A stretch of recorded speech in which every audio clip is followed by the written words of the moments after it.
Hello students, आज हम chemical bonding and molecular structure का लेक्चर नंबर 8 पढ़ेंगे। लास्ट क्लास में मैंने आपको VSEPR थ्योरी से कुछ शेप्स ऑफ मॉलिक्यूल्स पढ़ाए थे जिसमें सिर्फ बॉन्ड पेयर्स प्रेजेंट होते थे। आज की क्लास में हम shapes of molecules containing lone pairs पढ़ने वाले हैं और same concept that is VSEPR का ही सेकेंड पार्ट है।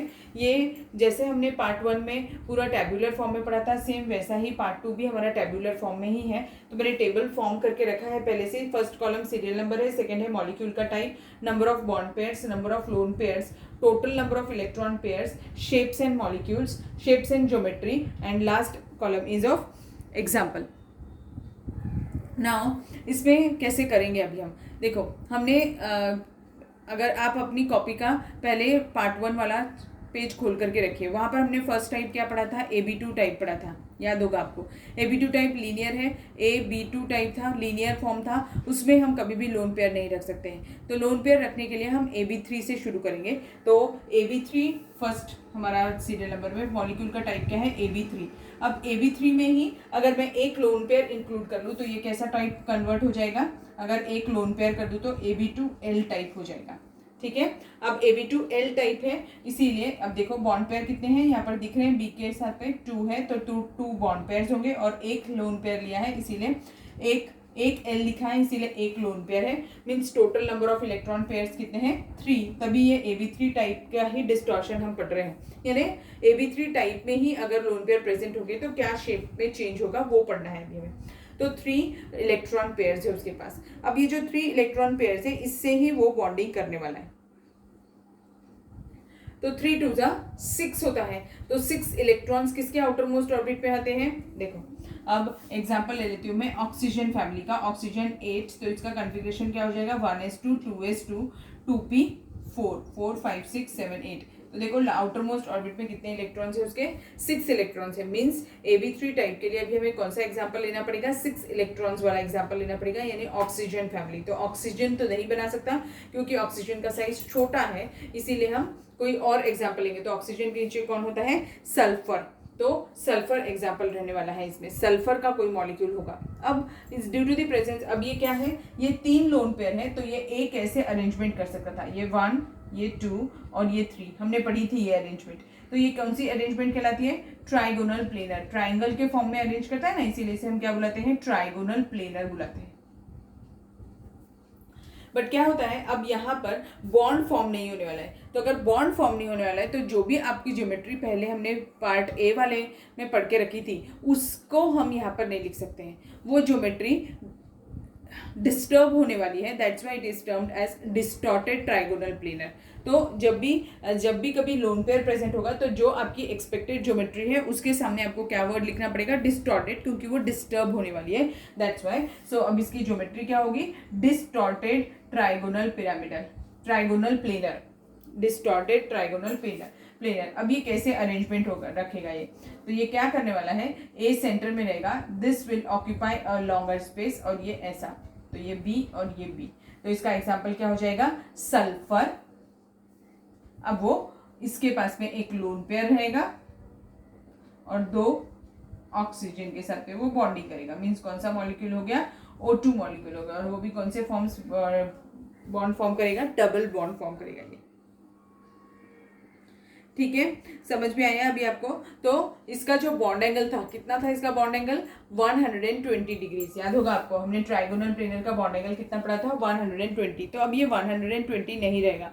Whenever a molecule contains a loan pair its bond angle always decreases. ठीक है, हमेशा ही उसका बॉन्ड एंगल डिक्रीज होता है। तो अगर उसका बॉन्ड एंगल डिक्रीज होता है तो हमेशा कितने से डिक्रीज होता है, तो due to the presence of 1 lone pair its bond angle decreases by 2.5। ये चीज याद रखिएगा, कितने से डिक्रीज होता है, अगर एक लोन पेयर प्रेजेंट है तो 2.5 डिग्री से उसका बॉन्ड एंगल डिक्रीज होता है। यहाँ पर हमें बॉन्ड एंगल कोई पूछने नहीं वाला है, इसीलिए हम लिख नहीं रहे। ठीक है, समझ में आया आपको ये वाला पॉइंट। तो ये SO2 मॉलिक्यूल हो गया। सेम वैसे ही हो सकता है, ओजोन मॉलिक्यूल भी ऐसा ही रहता है, सेम SnCl2 मॉलिक्यूल भी वैसा ही होता है। So this was all about the AB2L type. अब AB2L के अलावा अब इसमें और क्या हो सकता है, अगर सपोज करो कि मैंने इसके 2 लोन पेयर करने चाहिए, अगर इसी मॉलिक्यूल टाइप में अगर 2 लोन पेयर किए, अगर इसी के 2 लोन पेयर किए यानी L2 किया तो ये क्या बचेगा, AB बचेगा।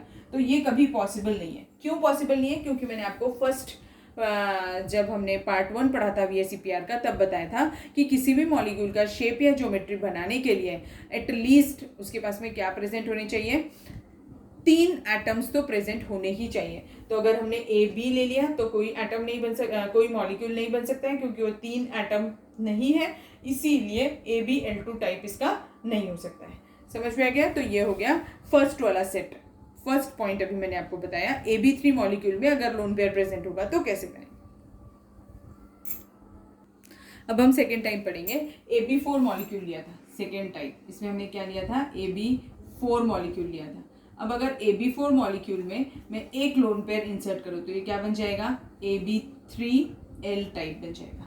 ठीक है, तो ये टाइप होगा। अब देखो इससे नाम से समझ में आ रहा है B3 है, मीन्स इसमें बॉन्ड पेयर्स कितने हैं, 3, लोन पेयर 1 है, इसलिए लोन पेयर 1 हो गया। टोटल कितने हो गए, 4, मीन्स ये किसका टाइप है, AB4 टाइप का ही हम एक्सेप्शनल केस पढ़ रहे हैं जब लोन पेयर प्रेजेंट होगा। तो अब अगर ऐसा होगा तो कैसे, देखो पहले तो AB4 रहता है तो कैसा होता है, AB4 रहता है तो A सेंटर में रहता है और ये ऐसे अरेंजमेंट रहती है ना। अब ये अरेंजमेंट रहती है। अब इसमें क्या होने वाला है कि एक लोन पेयर प्रेजेंट रहने वाला है। अगर एक लोन पेयर रहेगा और बॉन्ड पेयर कितने हैं, 3 है और लोन पेयर 1 है, ठीक। तो अगर ये एक लोन पेयर है तो वो ऐसी जगह ऑक्यूपाई कर लेगा और 3 बॉन्ड पेयर्स प्रेजेंट है। अब टोटल नंबर ऑफ इलेक्ट्रॉन्स कितने हैं सेंट्रल एटम के पास में, 5, ये 2 इलेक्ट्रॉन्स और ये 3, 4 और 5, मीन्स टोटल इलेक्ट्रॉन्स कितने हैं, 5 इलेक्ट्रॉन्स है। तो और ये जो वाले हैं ये क्या होंगे, बी के साथ बॉन्डेड हो गए। अब वो लोन पेयर वैसे ही रखा हुआ है। तो अब इसका एग्जाम्पल क्या होगा, इसका एग्जाम्पल क्या होगा, किसके पास में 5 इलेक्ट्रॉन्स होते हैं आउटर मोस्ट ऑर्बिट में, नाइट्रोजन, इसीलिए एग्जाम्पल क्या हो जाएगा, नाइट्रोजन। और नाइट्रोजन के पास में लोन पेयर वैसे ही रहना चाहिए, इसीलिए एग्जाम्पल अमोनिया मॉलिक्यूल होगा। अब इसका बॉन्ड एंगल कितना होगा, अगर 4 बॉन्ड ये बनाता, अभी इसने बनाया नहीं, ये इसकी प्रॉब्लम है, पर अगर ये 4 बॉन्ड्स बनाता तो इसकी कितनी बॉन्ड एंगल होता, इसका बॉन्ड एंगल होता 109 डिग्रीज 5 मिनट्स। ठीक है। अब एक लोन पेयर प्रेजेंट है, एक लोन पेयर प्रेजेंट है तो मैंने क्या बताया, एक लोन पेयर का कितना माइनस करना पड़ता है, 2.5 माइनस करना होता है। तो ये कितना हो जाएगा, 0 और 9 में से 2 गए तो 7, मीन्स 107, मीन्स इस अमोनिया का बॉन्ड एंगल कितना रहता होगा, 107 डिग्रीज इसका बॉन्ड एंगल रहता है। ठीक है, समझ में आया आपको ये एग्जाम्पल मैंने जो लिया। अब एक और इसका एग्जाम्पल बन सकता है, अगर मैंने इसमें 2 लोन पेयर इंसर्ट किए, अगर मैंने 2 लोन पेयर इंसर्ट किए तो ये क्या हो जाएगा, AB2L2 टाइप हो जाएगा। अब AB2L2 टाइप है तो देखो 2 बॉन्ड पेयर है, इसीलिए 2 बॉन्ड पेयर यहाँ लिख देंगे, 2 लोन पेयर है इसलिए 2 और टोटल कितना हो जाएगा, 4। अब इस केस में 2 लोन पेयर होने की वजह से वो 2 लोन पेयर की जगह ऑक्यूपाई करेगा। तो अब 2 लोन पेयर रहेगा तो A रहेगा, इसके ऊपर एक लोन पेयर यहाँ, मैंने बताया था लोन पेयर ज्यादा जगह ऑक्यूपाई करते हैं। क्यों ज्यादा जगह ऑक्यूपाई करते हैं, क्योंकि वो सिर्फ सेंट्रल एटम के ही न्यूक्लियस को ऊपर बिलोंग करते हैं, इसीलिए वो ज़्यादा जगह ऑक्यूपाई कर रहे होते हैं, तो ज़्यादा स्पेस ऑक्यूपाई करेंगे। और अब क्या बचा है, एक और बॉन्ड पेयर और एक और बॉन्ड पेयर, वो इसके साथ बॉन्डेड है बी के साथ और ये वाला भी किसके साथ बॉन्डेड है, बी के साथ, ऐसा बॉन्ड एंगल रहे। ठीक है, तो अब इसमें 2 बॉन्ड पेयर। अब देखो सेंट्रल एटम के पास कितने टोटल नंबर ऑफ इलेक्ट्रॉन्स है, 2 लोन पेयर है तो 2 2 4 हो गए, 5 6 इलेक्ट्रॉन्स है। अब 6 इलेक्ट्रॉन्स किसके आउटर मोस्ट ऑर्बिट में होते हैं, ऑक्सीजन फैमिली के। तो नेक्स्ट एग्जांपल क्या होगा, ऑक्सीजन। अब ऑक्सीजन किसके साथ सिंगल बॉन्ड फॉर्म कर सकता है, हाइड्रोजन के साथ, तो ये क्या हो जाएगा, H2O इसका एग्जांपल हो जाएगा। ठीक है, अब इसका बॉन्ड एंगल कितना होगा, अब देखो इसमें कितने लोन पेयर्स है, 2 लोन पेयर्स है, अगर ये नहीं होते तो 4 बॉन्ड पेयर्स के साथ में ये कौन सा टाइप बनाता, 109 डिग्रीज यानी टेट्राहेड्रल ज्योमेट्री बनाता। तो ये क्या हो जाता, 109 डिग्रीज 5 मिनट्स। पर अब यहाँ पर 2 लोन पेयर्स हैं तो एक लोन पेयर के लिए कितना माइनस करना पड़ता है, 2.5। 2 लोन पेयर प्रेजेंट है तो कितना माइनस करेंगे फिर आप, 5। तो अब इसमें से 5 माइनस कर देंगे। अगर आप 5 माइनस करेंगे तो कितना बचेगा, 104.5 डिग्रीज। तो वाटर का बॉन्ड एंगल कितना होता है, 104.5 इसका बॉन्ड एंगल होता है। और इसका शेप देखो कैसा दिख रहा है, इसका शेप क्या है, इसका अगर मुझे इसका ज्योमेट्री लिखना है तो क्या लिखेंगे, डिस्टॉर्टेड टेट्राहेड्रल। क्या लिखेंगे, डिस्टॉर्टेड टेट्राहेड्रल। मैंने बताया था जो जिस टाइप से हम बना रहे होते हैं वही रहती है, बट लोन पेयर प्रेजेंट है इसीलिए हम इसकी ज्योमेट्री ऐसे लिख रहे हैं। इसकी भी ज्योमेट्री क्या हो जाएगी, डिस्टॉर्टेड टेट्राहेड्रल।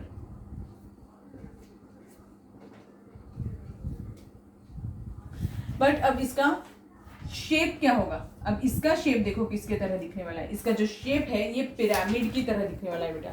तो ये इसका शेप क्या होगा, पिरामिडल। शेप क्या हो जाएगा इसका, पिरामिडल, क्योंकि किसकी तरह दिख रहा है, पिरामिड की तरह, that's why shape is what, pyramidal. और सेकेंड वाला एग्जाम्पल जो AB2L टाइप है, L2 टाइप है, इसमें क्या होगा शेप, इसका शेप देखने के लिए अभी हमें कैसे करेंगे, दो लोन पेयर प्रेजेंट है और दो बॉन्ड पेयर प्रेजेंट है। तो ये वैसे तो दिख रहा है हमें, हमारा को ऐसे देखना पड़ता है ना बॉन्ड एंगल से, तो ये कैसा दिख रहा है, वी के शेप के जैसा दिख रहा है। तो इसका शेप क्या हो जाएगा, वी शेप या फिर बेंट,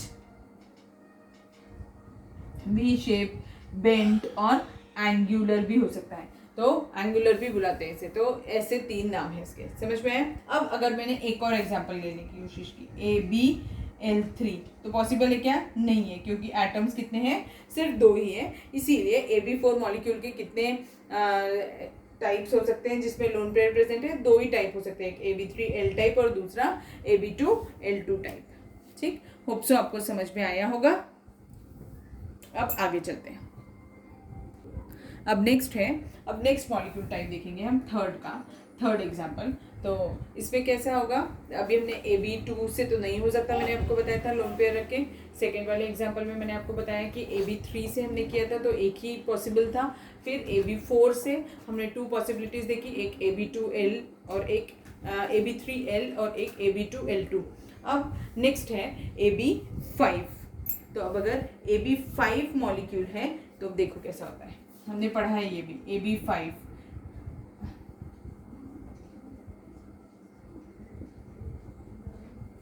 AB5 का टाइप है। तो अब अगर इसमें लोन पेयर इंट्रोड्यूस करें तो एक लोन पेयर अगर मैं इंट्रोड्यूस करूं तो ये कैसे बन जाएगा, AB4L टाइप। तो इसमें बॉन्ड पेयर्स कितने हो गए, 4, और लोन पेयर्स कितने हो गए, 1, और total number of electron pairs कितने हो जाएंगे, फिर 5 हो जाएंगे। अब देखो ये बॉन्ड पेयर्स हैं, अगर AB5 टाइप रहता है तो क्या रहता है, इसका शेप याद है क्या आपको, हमने कैसे किया था, एक ट्रायंगल और एक ऊपर और एक नीचे, मीन्स एक ऊपर पिरामिड और एक नीचे पिरामिड। तो ये क्या होता था, ट्रायगोनल बाइपिरामिडल।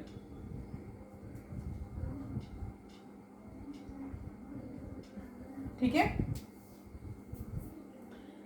अब इसका एग्जाम्पल भी मैंने आपको उस टाइम पर बताया था। 5 इलेक्ट्रॉन्स किसके पास रहते हैं, नाइट्रोजन फैमिली में। तो नाइट्रोजन थोड़ा छोटा है तो वो 5 एकोमोडेट नहीं कर पाता था, इसीलिए हमने उसका एग्जाम्पल लिया था PCl5 next to nitrogen, that is phosphorus. तो फिर वो एकोमोडेट कर सकता है 5 बॉन्ड पेयर्स। अब AB4L टाइप में ये बॉन्ड पेयर्स हो गए, ये लोन पेयर्स, और ये अब ये कैसा अरेंजमेंट रहेगा, अरेंजमेंट पे लोन पेयर्स तो रहेंगे ही, और ये एक ऊपर पिरामिड एक नीचे पिरामिड, ये A तो रहेगा ही। अब यहाँ पर क्या होने वाला है कि एक लोन पेयर रखना है। लोन पेयर हमेशा वहाँ रहते हैं जहाँ पर मैक्सिमम डिस्टेंस, क्योंकि VSEPR का कंसेप्ट ही ये है कि मैक्सिमम डिस्टेंस और मिनिमम रिपल्शन होना चाहिए। तो अगर मैक्सिमम डिस्टेंस और मिनिमम रिपल्शन देखें तो जितना बड़ा बॉन्ड का एंगल होता है उसका डिस्टेंस भी उतना ज़्यादा होता है। तो हम ऐसा सपोज करेंगे कि यहाँ पर लोन पेयर हम कहाँ रखने वाले हैं, इक्वेटोरियल पोजीशन पे। आपको बताया था ट्रायगोनल बाइपिरामिडल में 2 टाइप के बॉन्ड्स होते हैं, एक इक्वेटोरियल बॉन्ड्स होते हैं और दूसरे एक्सियल बॉन्ड्स होते हैं। इक्वेटोरियल बॉन्ड एंगल्स की बॉन्ड एंगल कितनी होती है, 120 डिग्री होती है, और एक्सियल की कितनी होती है, 90 डिग्री होती है। ठीक है, तो ये ऐसा रहेगा। तो यहाँ पर एक B, यहाँ पर एक B, यहाँ पर एक B और यहाँ पर एक B। तो ये कैसे हो गए, B4 भी हो गया और एक लोन पेयर भी हो गया। ठीक है, तो अब देखो सेंट्रल एटम के पास कितने इलेक्ट्रॉन्स हैं, 1 2 3 4 5 6 इलेक्ट्रॉन्स हैं। और 6 इलेक्ट्रॉन्स किसके पास होते हैं, ऑक्सीजन फैमिली। तो ऑक्सीजन फैमिली, ऑक्सीजन तो 4 बॉन्डेड एटम्स को होल्ड करके नहीं रख सकती, क्योंकि ऑक्सीजन का साइज छोटा होता है, इसीलिए हम नेक्स्ट मेंबर लेंगे। तो ऑक्सीजन का नेक्स्ट मेंबर कौन होता है, सल्फर। तो SF6 एग्जाम्पल हो जाएगा। ठीक है, समझा अभी आपको ये एग्जाम्पल भी मैंने कैसे लिया। तो ये हो गया। और इसके बॉन्ड एंगल के लिए, जब भी अगर किसी मॉलिक्यूल में एक से ज़्यादा बॉन्ड एंगल्स होते हैं तो हम लोन पेयर्स के टाइम अगर लोन पेयर उसमें प्रेजेंट है तो हम उसका बॉन्ड एंगल नहीं लिखते, क्योंकि तब हमें ये नहीं क्लियर रहेगा कि हमें किस में से बॉन्ड एंगल में से 2.5 माइनस करना है। इसीलिए ये चीज़ याद रखिए, अगर मॉलिक्यूल के पास में एक से ज़्यादा बॉन्ड एंगल्स हैं, अगर उसके रेगुलर मॉलिक्यूल के पास में, तो क्या होगा, आपको उसका फिर बॉन्ड एंगल नहीं लिखना है अगर उसके पास में लोन पेयर प्रेजेंट है तो। ठीक, अब ये देखो, अब इस कंपाउंड में इसमें क्या हो रहा है, इस वाले टाइप में एक लोन पेयर प्रेजेंट है, इसीलिए अगर मुझे इसकी कोई ज्योमेट्री पूछता है तो ज्योमेट्री क्या हो जाएगी, डिस्टॉर्टेड ट्राइगोनल बाइपिरामिडल। ठीक है, ये इसकी ज्योमेट्री हो जाएगी। और अगर शेप देखें तो इसका शेप क्या होगा, अब ये देखो शेप कैसा दिख रहा है, ये एक बॉन्ड है और ये ऐसा बॉन्ड है, तो इसको अगर मैं देखूं तो ये ऐसा दिखता है पाई के जैसा, और ये सीसॉ के तरह भी दिखता है, जो गार्डन में सीसॉ नहीं होता है, तो ये एक पट्टी है, हाँ, और ये इधर से अटैचमेंट है, तो ये सीसॉ के तरह, तो इसका शेप क्या हो गया, सीसॉ। और एग्जाम्पल क्या है, SF6। समझा कैसे किया, तो ये एक टाइप हो गया। अब और भी टाइप हो सकता है, इसका एक और टाइप क्या हो सकता है कि दो लोन पेयर्स हो, तो अगर दो लोन पेयर्स होंगे तो क्या हो जाएगा, AB3L2 टाइप हो जाएगा। AB3L2 टाइप अगर प्रेजेंट रहेगा मीन्स इसमें क्या है, 3 बॉन्ड पेयर्स प्रेजेंट है और 2 लोन पेयर्स, तो total number of electron pairs इसमें कितने हैं, 5 ही है। अब इसका कैसे अरेंजमेंट रहेगा, अब 2 लोन पेयर है तो आपको कहाँ अरेंजमेंट करना पड़ेगा, सेम जैसा हमने पहले वाले केस में किया था, जिसका बॉन्ड एंगल ज्यादा होता है मींस इक्वेटोरियल पोजीशन पर ही आपको इसके लोन पेयर्स रखने होंगे। अगर मैं इक्वेटोरियल पोजीशंस पे ही रखूंगी तो देखो कैसे दिखेगा, ये है और ए है, और ये एक बॉन्ड इधर एक बॉन्ड इधर। अब इक्वेटोरियल पोजीशंस पे रखना है हमें लोन पेयर्स, तो एक लोन पेयर यहाँ और एक लोन पेयर यहाँ, तो यहाँ पे एक बॉन्ड आ जाएगा, तो ये बी और ये बी हो जाएगा। ठीक है, अगर इसका ज्योमेट्री बताना है तो क्या होगा, इसका ज्योमेट्री भी क्या होगा, डिस्टॉर्टेड ट्राइगोनल बाइपिरामिडल ही इसका ज्योमेट्री होगा। ठीक है, और अगर इसका आपको शेप बताना है तो देखो शेप कैसा दिख रहा है आपको, टी के जैसा दिख रहा है क्या, इसीलिए इसका शेप क्या हो जाएगा, इसका शेप होगा टी शेप। अब एग्जाम्पल, अब सेंट्रल एटम के पास कितने इलेक्ट्रॉन्स हैं, काउंट करिए, सेंट्रल एटम से 1 2 3 4 5 6 7 इलेक्ट्रॉन्स किसके पास होते हैं, हैलोजन फैमिली, इसीलिए कोई भी हैलोजन का एग्जांपल फ्लोरीन नहीं ले सकते, क्योंकि फ्लोरीन का साइज छोटा होता है, वो 3 बॉन्डेड एटम्स अपने साथ एकोमोडेट नहीं कर सकता, इसीलिए अभी हम नेक्स्ट एग्जांपल लेंगे। इसमें क्या हो जाएगा, फिर नेक्स्ट एटम लेंगे, तो फ्लोरीन के नीचे कौन होता है, क्लोरीन, तो एग्जाम्पल किसका हो जाएगा अभी, Cl क्लोरीन, और फिर सिंगल बॉन्ड्स बनाना है इसीलिए फ्लोरीन ले लिया, तो ClF3 molecule will be the example of AB3L2 type. ठीक है, यहाँ तक समझ में आ गया, तो ये 2 एग्जांपल समझ में आ गए। अब देखो, अब अगर सपोज करो मैंने इसका एक और टाइप बनाया, तो ये क्या बन जाएगा, AB2L3 टाइप। AB2L3 टाइप रहा तो नंबर ऑफ बॉन्ड पेयर्स कितने होंगे इसमें, 2, और नंबर ऑफ लोन पेयर्स कितने होंगे, 3, तो total number of electron pairs कितने होंगे, 5। स्पेस थोड़ी सी शॉर्ट जा रही है, मैं यहीं पर आपको करके बताती हूँ। अब इस मॉलिक्यूल के लिए अरेंजमेंट कैसी रहेगी, अब देखिए 3 लोन पेयर है, तो कहाँ पर अरेंजमेंट करेंगे हम, पूरी की पूरी लोन पेयर्स कहाँ रखने पड़ेंगे, हमें इक्वेटोरियल पोजीशंस पर ही रखने पड़ेंगे। मींस ये अगर हमारा सेंट्रल एटम ए है तो हमें पूरे लोन पेयर्स इसके इक्वेटोरियल पोजीशंस पे यानी यहाँ पे रखने होंगे। ठीक है, और 2 बॉन्ड पेयर्स है, तो एक बी इधर और एक बी यहाँ पे। ठीक है, अब अगर इसका मुझे ज्योमेट्री बताना है तो क्या होगा, सेम ज्योमेट्री रहेगा, डिस्टॉर्टेड ट्राइगोनल बाइपिरामिडल ही ज्योमेट्री होगा।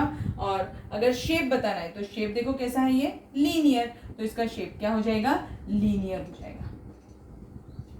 ठीक है, अब इसका एग्जाम्पल क्या होगा इस टाइप का एग्जाम्पल अगर देखना है तो देखो सेंट्रल एटम के पास कितने इलेक्ट्रॉन है, पहले तो वो काउंट कर लेंगे, 1 2 3 4 5 6 7 8 इलेक्ट्रॉन्स किसके पास, नोबल गैस एलिमेंट्स के पास। तो नोबल गैस एलिमेंट्स में एग्जाम्पल क्या हो जाता है, हीलियम, नियॉन, आर्गॉन, क्रिप्टॉन और जीनॉन। वैसे तो noble gas elements compounds form नहीं करते क्योंकि वो स्टेबल होते हैं, बट यहाँ पर हमें पूछा है क्वेश्चन, तो अभी कौन से स्पीशीज़ है जो नोबल गैस के जो ये फॉर्म करते हैं, तो वो है जीनॉन, तो XE आ जाएगा। और ये क्या है, 2 ये है तो सिंगल बॉन्ड वाले, तो XeF2 एग्जाम्पल हो जाएगा इसका टाइप। ठीक है, अब अगर और बनाने गए तो देखो क्या होगा, अगर मैं एक और बनाने जाऊँ तो ये क्या बन जाएगा, AbL4 टाइप। तो इसमें एटम्स कितने बच रहे हैं, 2, तो पॉसिबल नहीं है, इसीलिए Ab2L3 तक ही हम पढ़ेंगे। ठीक है, समझ में आ गया। फिर Ab5 टाइप का कैसे कहते हैं, तो ये हो गया मॉलिक्यूल टाइप, थर्ड वाला। अब नेक्स्ट जो अभी हमें पढ़ना है वो है AB6 टाइप। अब फोर्थ एग्जाम्पल पढ़ रहे हैं अभी हम AB6 टाइप। अब AB6 टाइप है तो आपको पता है क्या होते हैं, इसमें 6 बॉन्ड पेयर्स होते हैं, 0 लोन पेयर्स होते हैं, total number of bond pairs 6 होते हैं। तो इसका कैसा शेप दिखता है, स्क्वायर बाई पिरामिडल। ठीक है, इसको हम और एक क्या वर्ड यूज करते हैं, ऑक्टाहेड्रल यूज करते हैं। याद होगा हमने पढ़ा था ये चीज़। ठीक है, ये हमने पार्ट 1 में ही पढ़ा था VSEPR के। अब 6 बॉन्ड पेयर्स किसके पास होते हैं, तो 6 इलेक्ट्रॉन्स किसके पास होते हैं, सल्फर के पास होते हैं 6 इलेक्ट्रॉन्स। और एग्जाम्पल क्या हो जाएगा फिर उसका, SF6 एग्जाम्पल लिया था हमने। ठीक है, अब हम ऐसे एग्जाम्पल्स लेते हैं जिनमें लोन पेयर्स प्रेजेंट है, और अगर लोन पेयर प्रेजेंट है तो इसी से हम एक एक करके निकालेंगे वो एग्जाम्पल्स टाइप। तो एक एग्जाम्पल ले लेते हैं AB5L, मीन्स इसमें 5 बॉन्ड पेयर्स रहेंगे, एक लोन पेयर होगा, मीन्स टोटल 6। तो अब ये 5 और ये 1 है, तो अभी शेप कैसे दिखेगा, देखो। अब इस केस में जब भी रहा तो ये ऐसा A है, सेंटर में एक ऊपर और एक नीचे। तो अब हम यहाँ पर बॉन्ड पेयर कहाँ पर रखेंगे, लोन पेयर कहाँ रखेंगे, लोन पेयर हमेशा इसमें एक्सियल पोजीशंस पे रखना पड़ता है। ठीक है, तो एक्सियल पोजीशन पे लोन पेयर रहेगा। तो अब इसका शेप क्या हो जाएगा, डिस्टॉर्टेड ऑक्टाहेड्रल शेप, ज्योमेट्री क्या हो जाएगी, डिस्टॉर्टेड ऑक्टाहेड्रल की ज्योमेट्री हो जाएगी। और अगर इसका शेप देखना है तो कैसे दिखेगा, देखो ये स्क्वायर है और ये एक ही साइड पे पिरामिड बनाएगा, तो इसका शेप क्या हो जाएगा, स्क्वायर पिरामिडल। शेप क्या हो जाएगा, स्क्वायर पिरामिडल। और एग्जाम्पल, अब सेंट्रल एटम के पास कितने इलेक्ट्रॉन्स है, 1 2 3 4 5 6 7 इलेक्ट्रॉन्स है। 7 किसके पास होते हैं, जिनॉन के पास, 7 हैलोजन फैमिली के पास होते हैं। तो एग्जाम्पल क्या हो जाएगा, क्लोरीन हो सकता है, फ्लोरीन, ब्रोमीन, फ्लोरीन नहीं हो सकता, ब्रोमीन, तो ब्रोमीन। और फिर कितने हैं, F5, तो 5, BrF5 इसका एग्जाम्पल हो जाएगा। ठीक, अब सपोज करिए कि मुझे नेक्स्ट एग्जाम्पल लेना है, नेक्स्ट टाइप बनाते हैं जिसमें हमारे 2 लोन पेयर्स रहेंगे। तो ये क्या बन जाएगा, AB4L2 टाइप। AB4L2 टाइप पे कैसा हो जाएगा, अब इसके बॉन्ड पेयर्स कितने हैं, 4, लोन पेयर्स कितने हैं, 2, टोटल इलेक्ट्रॉन पेयर्स कितने हैं, 6। अब इस केस में हमें क्या करना पड़ेगा, दोनों ही एक्सियल पोजीशंस पे ही हम इलेक्ट्रॉन पेयर्स रखेंगे। तो अगर दोनों एक्सियल पोजीशंस पे ही इलेक्ट्रॉन पेयर रखेंगे तो ये कैसे बनेगा, एक यहाँ और एक यहाँ, एक यहाँ, एक यहाँ। तो एक इसके जैसा दिख रहा है सिर्फ स्क्वायर, तो इसका अगर ज्योमेट्री बताना है तो क्या होगा, डिस्टॉर्टेड ऑक्टाहेड्रल। और अगर शेप बताना है तो क्या हो जाएगा इसका शेप हो जाएगा स्क्वायर प्लेनर, क्योंकि पिरामिड अब ऊपर भी नहीं है नीचे भी नहीं है, इसलिए स्क्वायर प्लेनर। और इसका एग्जाम्पल क्या होगा, तो देखो सेंट्रल एटम के पास कितने हैं, 1 2 3 4 5 6 7 8 इलेक्ट्रॉन्स है। और अगर 8 इलेक्ट्रॉन्स है तो कौन सी फैमिली होती है, इनर्ट गैस, यानी जीनॉन, Xe, और फिर ये कितने हैं बॉन्डेड पेयर्स इसमें 4, तो XeF4 एग्जाम्पल हो जाएगा। ठीक है, अब आपको याद होगा ऑक्टाहेड्रल के केस में बॉन्ड एंगल कितना था, 90 डिग्री था। ठीक है, बॉन्ड एंगल कितना था इसका, 90 डिग्री था ऑक्टाहेड्रल के केस में।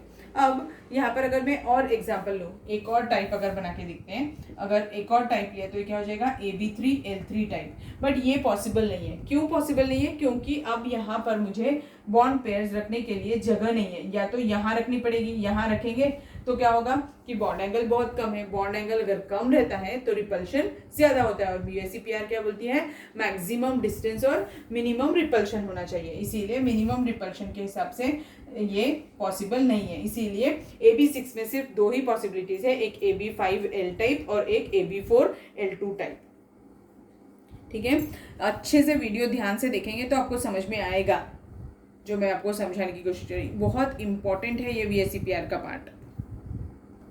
अब नेक्स्ट है फिफ्थ टाइप। फिफ्थ टाइप कौन सा है? AB7। अभी इससे पहले वाला हमने AB6 टाइप देखा था, अभी हम देखेंगे AB7। AB7 टाइप में कैसा था? AB7 में आपको याद होगा बॉन्ड पेयर्स कितने थे? 7, lone pairs 0, total number of electron pairs कितने हैं? 7। तो अभी सेंट्रल एटम कौन से थे? 7 इलेक्ट्रॉन्स किसके पास होते हैं? Central 7 electron pairs. और कैसा शेप होता था इसका, याद है आपको? Octahedral, pentagonal bipyramidal.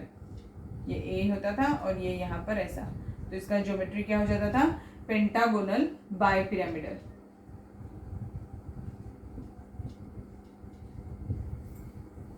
अब यहाँ पर अगर मैंने सपोज करिए कि अब मुझे इसमें लोन पेयर्स रखना है, तो अगर मैं इसमें लोन पेयर रखूंगी तो क्या होगा? इसका अगर मैंने टाइप में लोन पेयर रखा AB6L, तो अभी देखो कितने हो जाएंगे? 6 बॉन्ड पेयर्स हो जाएंगे, एक लोन पेयर, यानी टोटल तो 7 है, बट सेंट्रल एटम के पास कितने इलेक्ट्रॉन्स होते हैं? तो अगर मैंने सेंट्रल एटम के पास कितने इलेक्ट्रॉन होंगे? एक लोन पेयर होगा ना, तो ये हटा के यहाँ पर लोन पेयर रखना पड़ेगा। तो कितने होंगे देखो, 1 2 3 4 5, नहीं सॉरी 1 2 3 4 5 6 7 8 इलेक्ट्रॉन्स रहेंगे सेंट्रल एटम के पास। तो अगर 8 इलेक्ट्रॉन सेंट्रल एटम के पास में है तो उसमें पॉसिबिलिटी नहीं है, क्योंकि वो तो नोबल गैस के लिए, और नोबल गैसेस में जीनॉन इसके साथ में कंपाउंड्स, इतने सारे एलिमेंट्स के साथ कंपाउंड नहीं फॉर्म कर सकता, इसीलिए ये पॉसिबल नहीं है। मींस AB7 में कोई भी एक्सेप्शनल केस नहीं रहेगा, या फिर लोन पेयर रख करके हम कभी भी नहीं पढ़ेंगे AB7 के लिए। समझ में आ गया? So this was all about the shapes of molecules containing lone pairs on the basis of VSEPR theory. And one more important point, this theory also fails. ये थ्योरी भी फेल हो गई थी, और वो ये किसको एक्सप्लेन करी थी? सिर्फ कोवेलेंट बॉन्ड को। अब ये थ्योरी क्यों फेल हो गई थी? Because this theory is completely theoretical theory, इसके पास एक भी प्रैक्टिकल एविडेंस नहीं है। This theory is completely theoretical without any practical evidence. This is the only reason that this theory fails. Otherwise ये थियरी बहुत अच्छी बनाई गई थी, और इसने बहुत अच्छे से शेप्स और ज्योमेट्रीज एक्सप्लेन किए थे मॉलिक्यूल्स के। ठीक है, अब ये थियरी फेल हो गई तो अब हमें नई थियरी पढ़नी पड़ेगी, पर अब हम थियरी फिर भी किसके लिए पढ़ने वाले हैं? सिर्फ कोवेलेंट मॉलिक्यूल्स के लिए, क्योंकि आयनिक के लिए तो ऑक्टेट सफिशिएंट थी। तो अब हम नेक्स्ट वीडियो में नई थियरी पढ़ेंगे, that is VBT, valence bond theory. ठीक है, ध्यान से करिए, अगर आपको कोई डाउट है तो आप पूछ सकते हैं। आज की क्लास के लिए इतना काफ़ी है। Thank you.